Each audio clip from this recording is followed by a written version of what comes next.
anak. Nay, bakit po? Mga anak, pupunta ako sa Pangasinan. Alo, iiwan mo na kami, Nay. Hindi mo na kami mahal, Nay. Nay, huwag niyo kami iwan. Kawawa naman kami.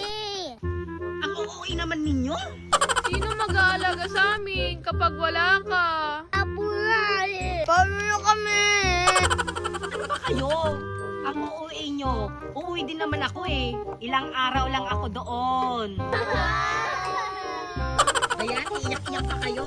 Huwag kayong mag-alala dahil may magbabantay naman sa inyo. Sino?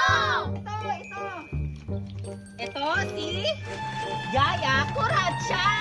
Hello mga bata, ako si Yaya Kuracha, ang mag-aalaga sa iyo. Ang taba mo naman, Yaya Kuracha. Ha? Anong sabi mo?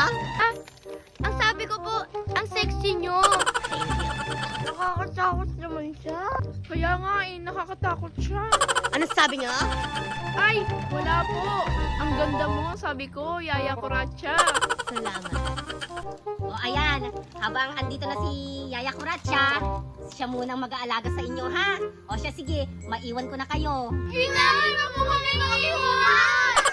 Ang uuwi naman ninyo. Eme lang naman, Nay. Si Inay, hindi mabiro. O siya sige. Uy, Yaya Kuracha, ikaw na bahala sa mga anak ko ha. Bye-bye. O siya, pumunta na kayo sa loob ng bahay mga bata at matulog na kayo. Alas 4 pa lang ng hapon ah. Papatulugin mo na kami? Ang uwi mo, Yaya. May gagawin kasi ako. Anong gagawin mo? Basta, sige na, matulog na kayo, pumasok na kayo sa loob.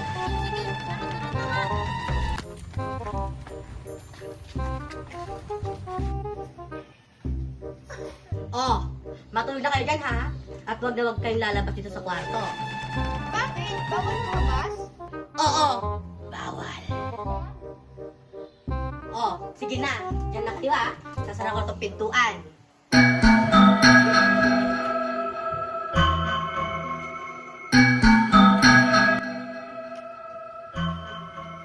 Saan ka pupunta, Almarie?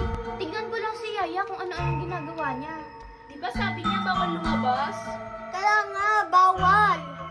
Bahay naman natin to eh. Wala siya magagawa. Sa bagay, hindi naman sa kanya to. O ano? Gusto niyo sumama? Lorraine? Ace? Raven? Ay, ayoko. Baka magalit siya. Kaya nga, ayoko rin. Ayoko din. Dito na lang ako.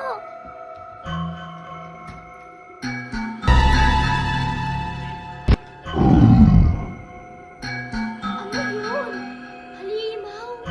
Multo?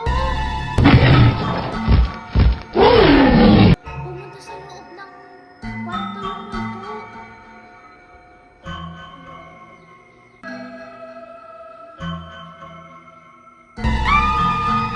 Bakit? Bakit ka nandito? Yaya Kuracha! Bakit nga? Ikaw ba yung halimaw na pumasok dito sa kwarto? Ha? Itong to? Halimaw? Pumasok kasi na halimaw dito eh. Hindi ba ikaw yun? Hindi nga!